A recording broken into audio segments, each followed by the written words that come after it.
सभी लोग अपने दोनों हाथों को जोड़ लेंगे। सबसे पहले नमो कार्य महामंत्र का स्मरण, उसके बाद में अपनी बात प्रारंभ करेंगे। नमो अरियंताणम,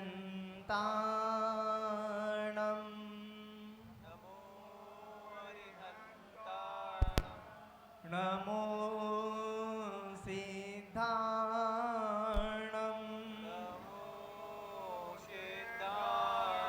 नमो आयर्याणम,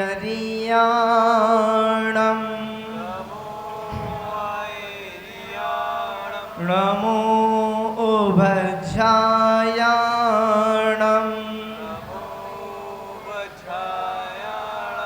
नमो लोहे सव्येसाहूणम,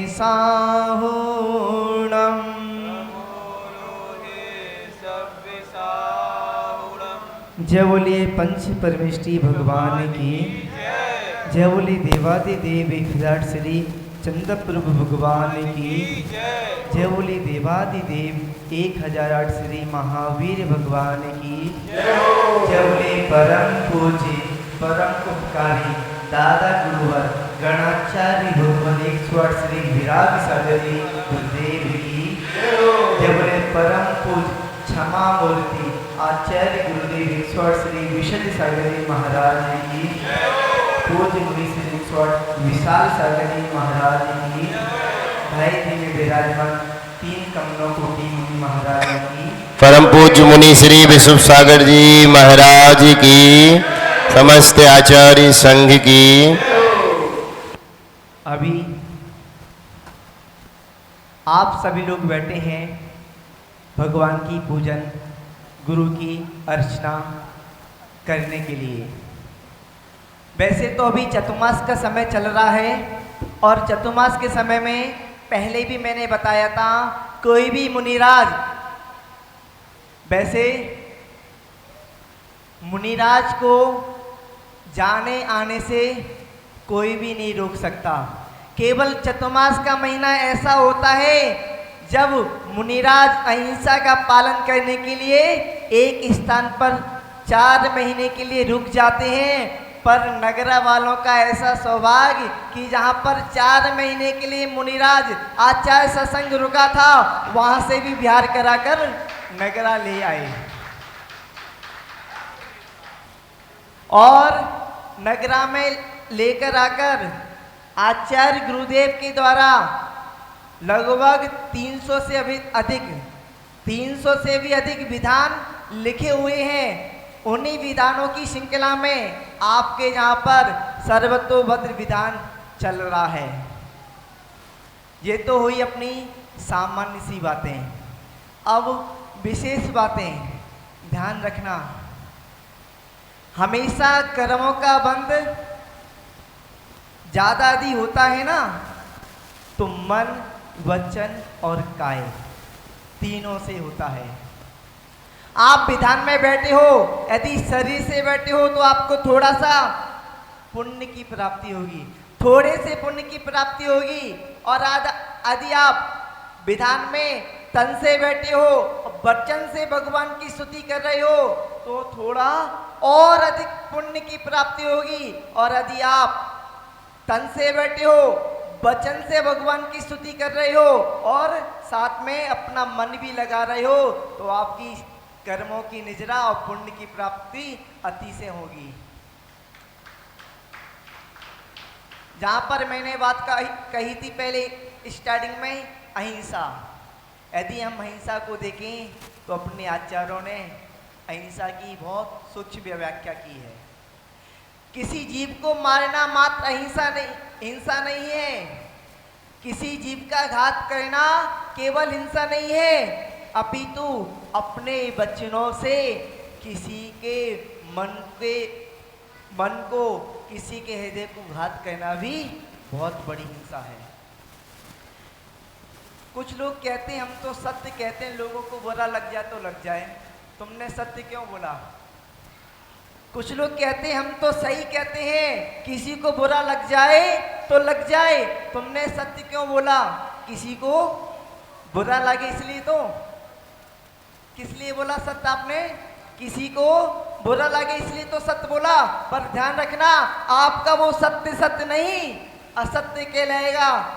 वो असत्य इसलिए कहलाएगा क्योंकि आपके सत्य बोलने से सामने वाले के हृदय में बहुत बड़ी चोट पहुंची है। पहले का समय कुछ और था, अब का समय कुछ और है। पहले शावक की क्रियाचर्या साधना अलग होती थी। पहले भी ऐसे ऐसे शावक होते थे सुदर्शन सेठ की तरह शमशान में जाकर खड़े हो जाते थे साधना में। आज ना साधु में इतना सहनन है, ना शावक में इतना सहनन है। पहले की जो व्यवस्थाएं थी वो थोड़ी अलग हुआ करती थी, आज की व्यवस्थाएं अलग हुआ करती हैं। और ध्यान रखना कभी भी किसी भी उपकारी का उपकार सपने में भी नहीं भूलना चाहिए। किसी उपकारी का उपकार सपने में भी नहीं भूलना चाहिए। मुझे आचार्य गुरुदेव विशेष सागर जी महाराज जी ने दीक्षा दी, मुझे शिक्षा दी, मुझे पढ़ाया। मैं तो मूर्ख था, मुझे थोड़ा सा ज्ञान दिया, तो वो गुरुदेव विशेष सागर जी महाराज हैं।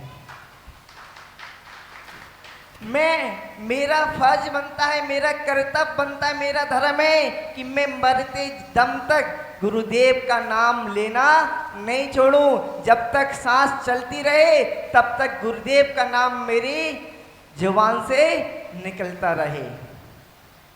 जहां पर मैंने बताया कभी भी किसी के उपकारी का उपकार कभी नहीं भूलना चाहिए। जिसने जो सहयोग दिया है उसका सहयोग हमेशा बोलना चाहिए, और केवल घर के अंदर नहीं सबके सामने बोलना चाहिए। यदि आप उसका नाम भूलते हो, उसके किए गए उपकार को बुलाते हो, तो समझ लेना कि आप सब लोग बहुत बड़ा पाप कर रहे हो। आप यदि किसी के उपकार को बुलाते हो, किसी के उपकार का छुपाते हो, यदि नाम नहीं लेते, नाम नहीं बताते, कहते नहीं हो, तो बहुत बड़ा पाप कर रहे हो। मैं बता रहा था अहिंसा की बात। भगवान महावीर ने बहुत सूक्ष्म व्याख्या की है अहिंसा की। किसी को यदि आपने अपनी वाणी से गलत कहा, मेरे पास समय कम है, मैं अब थोड़े से समय में ही अपनी वाणी को बोलूँगा, क्योंकि मुख्य तो अपन को गुरुदेव को सुनना है। पर गुरुदेव बोले उससे पहले गुरुदेव ने मुझे आज्ञा दी है कि दो शब्द आप भी अपने बोल लीजिए। मैं बतला रहा था कि सूक्ष्म व्याख्या की है महावीर भगवान ने अहिंसा की। यदि आप किसी को अपनी वाणी से गलत कहते हो, बुरा कहते हो, बुरा बोलते हो, तो आप ध्यान रखना पाप कर्म का बंद करते हो। और पहले की व्यवस्था अलग हुआ करती थी। पहले आप यदि इतिहास उठा के देखोगे तो ऐसी ऐसी नारियां होती थीं। नैमी कुमार राजुल का फेरा नहीं हुआ था, शादी नहीं हुई थी, वरमाला नहीं डली थी, और उन्होंने सिंदूर अपनी मांग में नहीं भरा था। केवल राजुल ने नैमीनाथ को अपने मन में स्वीकार कर लिया था कि मेरे ये पति हैं।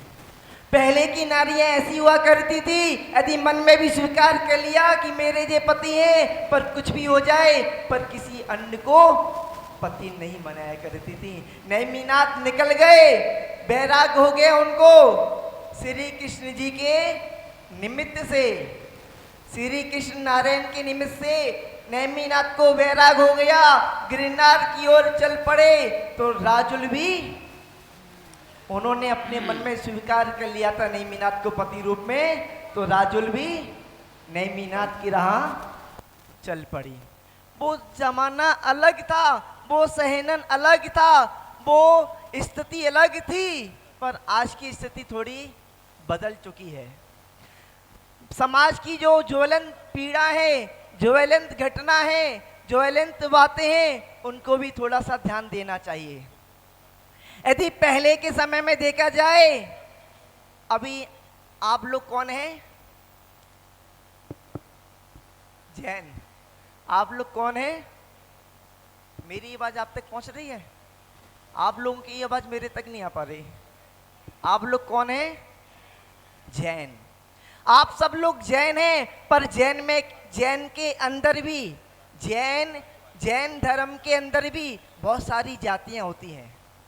जैन धर्म में भी बहुत सारी जातियां होती हैं, जैसे पल्लीवाल, जैसवाल, अग्रवाल, खंडिलवाल, परवार, दशामूढ़, हुम्मड़, चतुर, पंचम, पद्मावती, पूर्वल में कितनी गिनाऊं? 84 जातियां होती हैं। कितनी? 84 जातियां। और यदि अपन शास्त्रों को उठा के देखें, आगम को उठा के देखें, बेनम भैया, यदि हम आगम को उठा के देखें, यदि हम आगम को उठा के देखें, शास्त्रों को उठा के देखें, तो कोई यदि जैसवाल है और कोई अग्रवाल, पल्लीवाल, परवार है, या कोई अन्य जाति का है, यदि दोनों का विवाह हो जाता है तो शास्त्रों के आधार पे वो दंपति साधु को आहार नहीं दे सकता। वो दंपति, विनम भैया, साधु को आहार नहीं दे सकता। और अभी भी ऐसे महाराज हैं, ऐसे आचार्य हैं, ऐसे ही माता जी हैं जो अभी भी उस परंपरा का पालन करती हैं। ज्ञानमती माता जी कितनी पुरानी माता जी हैं। वो यदि मान लो सामने वाला परिवार है और सामने वाला पल्लीवाल है, दोनों में यदि शादी हो जाती है और ज्ञानमती माता जी के पास जाओ आहार देने के लिए, तो वो आहार नहीं लेती। क्यों? क्योंकि शास्त्रों का व्याख्यान है। अनेकांत सागर जी महाराज, आचार्य अनेकांत सागर जी महाराज जी के पास यदि आहार देने के लिए जाओ तो वो भी नहीं लेते, बल्कि अभिषेक भी नहीं कर सकते। पर समय परिवर्तन हुआ तो आज के समय में बहुत परिवर्तन हो गया, तो साधुओं की भी व्यवस्था बदलती गई। तो आज के समय में व्यवस्था बदलती गई। पर यदि आपने किसी को अपने मुंह से कुछ शब्द कहकर यदि उसके दिल पे ठोस पहुंचाए, तो आप समझ लेना कि आप बहुत बड़ा क्या कर रहे हो? पाप कर रहे हो। क्या कर रहे हो? और दिल्ली में कुछ साधु ऐसे हैं जो विवाह वालों से भी आहार ले लेते हैं, और कुछ साधु ऐसे हैं कि यदि पल्लीवाल, अग्रवाल या इसमें शादी हो जाए तो आहार नहीं लेते। वो साधुओं की अपनी अलग अलग परंपरा है। यदि आपने अपने मुंह से किसी को कहकर या उसको कुछ उल्टा सीधा कहकर उसको यदि आपने घात किया उसके हृदय पर, तो समझ लेना आप बहुत बड़ा पाप कर रहे हो। और जिसने जो उपकार किया है उसका कभी उपकार सपने में नहीं भूलना। जिसने जो उपकार किया उसका हमेशा बोलते जाना। यदि आपने उसका नाम छिपाया, भूल गए, बोला कि उन्होंने क्या किया है, तो समझ लेना कि वो भविष्य में जाकर उसका कहीं ना कहीं से तो कर्म का उदय आएगा। पुत्र भी बोलता है कि मेरे पिताजी ने मेरे लिए क्या किया है। पुत्र क्या बोलता है? मेरे पिताजी ने मेरे लिए क्या किया है? बेशक कुछ नहीं किया हो, तेरा जन्म तो दे दिया, तुझे जन्म तो दे दिया। पिताजी ने कुछ भी नहीं किया हो, तुझे जन्म तो दे दिया। उसके बाद में भी मेरे पिताजी ने मेरे लिए क्या किया, ध्यान रखना, उसका भी भविष्य में उदय आएगा, तो भगवान भी उसके लिए कुछ नहीं करेगा। समय हो गया, गुरुदेव का इशारा हो गया। बोलने के लिए तो बहुत सारी बातें हैं, बहुत सारे शास्त्र हैं, पर समय अपने पास सीमित है। मैं बस बिना किसी भूमिका के बस गुरुदेव को सुनने के लिए बैठे हैं, तो गुरुदेव की वाणी को सुनेंगे। जय बोले महावीर भगवान की। बोलिए मुनि श्री